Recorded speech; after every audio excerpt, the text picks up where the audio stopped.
Nagulat ang tatlo sa kanilang nakita, at agad na napagtanto ni Yu Xiaohuan na ang nasa harapan nila ay ang Goblin Chief. Samantala, habang bahagyang nagliliwanag ang mga mata ni Ye Chuan, mayabang niyang tinanong ang Goblin Chief kung bakit hindi na lamang nito itanong sa kanyang espada. Pagkarinig doon, agad na napagtanto ng Goblin Chief ang ibig sabihin ng sinabi niya. Nanlaki ang mga mata nito habang sinasabing kung ganoon, siya pala ang may kagagawan ng lahat ng nangyari. Agad na ibinaling ni Ye Chuan ang kanyang tingin sa kanyang dalawang kasama at sinabi niyang mukhang mapapasabak na naman sila sa laban. Dahil dito, iminungkahi niyang umalis muna ang dalawa at unahin nilang dalhin si Wang Yuan upang magamot agad ang mga sugat nito. Ngunit malamig silang pinagsabihan ng Goblin Chief. Sinabi nitong punong-puno ng mga kauri nito ang labas, at tinanong sila kung iniisip ba nilang basta na lamang sila makakaalis kung kailan nila gustuhin. Sa mismong sandaling iyon, biglang nagsalita ang Undead Knight mula sa storage bracelet ni Ye Chuan. Sa isang malamig at autoridad na boses, sinabi nitong bastos ang Goblin Chief at inutusan itong tumigil sa pagsasalita gamit ang wikang Goblin. Pagkarinig doon, agad na natakot ang Goblin Chief. Para bang may matinding pagkabigla itong naramdaman. Sa isip nito, isang Diyos ang mismong kumakausap sa kanya. Samantala, napawisan si Ye Chuan habang nakatitig sa kanyang storage bracelet, lalo na nang marinig niyang muling nagsalita ang Undead Knight sa wikang Goblin. Ang kahulugan ng sinabi nito ay tungkol sa lahing tinalikuran ng mga Diyos, na lulunukin ng sinumpang apoy. Pagkarinig ng mga salitang iyon, agad na lumuhod at yumuko ang Goblin Chief. Nanginginig ito sa takot habang paulit-ulit na tinatawag ang banal na nilalang at humihingi ng kapatawaran para sa kanyang kawalang galang. Pagkatapos noon, nagbigay ng mensahe ang Undead Knight kay Ye Chuan, sinasabing maaari na silang umalis dahil hindi na sila guguluhin ng mga goblin. Hindi nagtagal ay nakalabas na sila. Sa kanilang dinaanan, bumungad sa kanila ang mga goblin na nakaluhod at nagbibigay galang. Nang makita iyon, agad na kinausap ni Ye Chuan ang Undead Knight mula sa kanyang inventory storage bracelet. Tinanong niya ito kung ano ba talaga ang sinabi nito upang biglang sumunod ng ganoon ang mga goblin. Ipinaliwanag ng Undead Knight na noong unang panahon, minsang pinrotektahan ng Celestial Race ang lahi ng mga goblin. Bilang kapalit ng kabutihang iyon, kusang loob na nagbigay ng pagkain ang mga goblin para sa mga guardian beast na nagbabantay sa mga guho ng Celestial Race. Nang marinig iyon ni Ye Chuan, doon niya tuluyang napagtanto kung bakit siya dinala ng babaeng goblin na kanyang nakasalubong noon. Para sa kanya, malinaw na ngayon ang dahilan sa likod ng mga nangyari. Pagkarinig naman ni Yu Xiaohuan sa paliwanag na iyon, agad niyang tinanong ang Undead Knight kung ang ibig bang sabihin nito ay isa rin itong miyembro ng Celestial Race noon. Idinagdag pa niya ang tanong kung saan ba talaga napunta ang lahing iyon. Inis na sumagot ang Undead Knight. Tinanong nito si Yu Xiaohuan kung magkaibigan ba sila at bakit nito inaasahang basta na lamang niya sasabihin ang ganoong bagay. Ayon dito, habang mas marami ang nalalaman ng isang tao, mas nagiging delikado ang sitwasyon nito. Hindi naman nena si Yu Xiaohuan.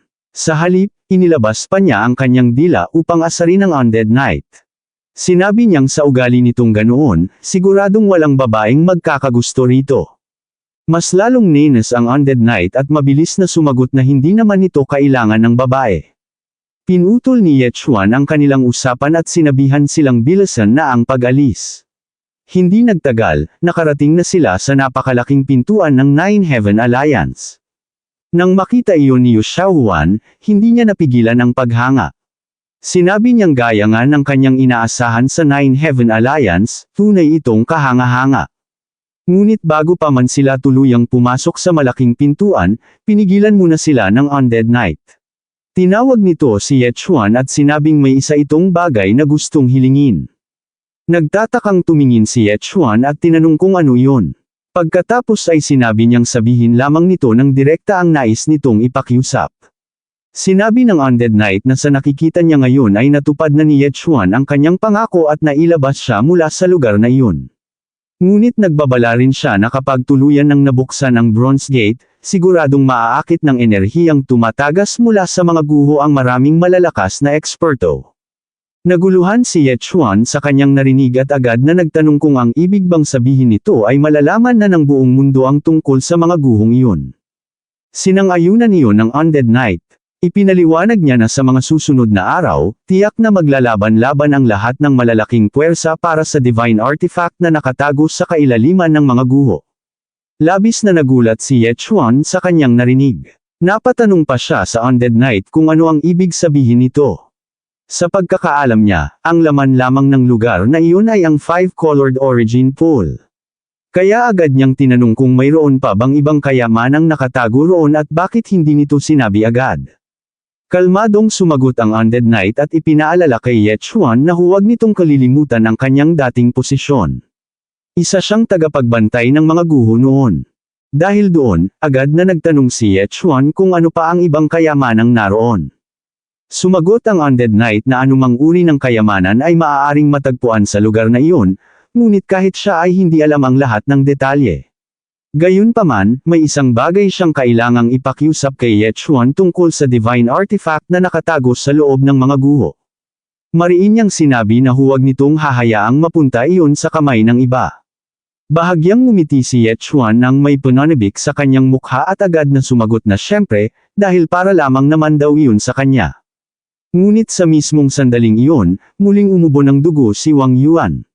Dahil dito, agad na nag-alala si Yu Xiaohuan at mabilis na sinabihan si Ye Chuan na kailangan na nilang unahin si Wang Yuan at dalhin ito sa lugar kung saan maaari itong magamot. Pagpasok nila sa napakalaking pintuan ng Nine Heaven Alliance, nilampasan lamang nila ang napakalaking bantay na nakatayo roon, na tila walang interes sa kanilang pagdating. Pagkatapos nito, sinabi ni Ye Chuan kina Wang Yuan at Yu Xiaohuan na maghintay muna sila roon ng sandali. Hahanapin daw niya si Miss Jiang at hihingi ng tulong para sa kanilang dalawa. Agad na nagtungo si Ye Chuan sa North Tower Service Area. Pagdating niya roon, sinalubong siya ng receptionist at magalang siyang binati bago tinanong kung paano siya matutulungan.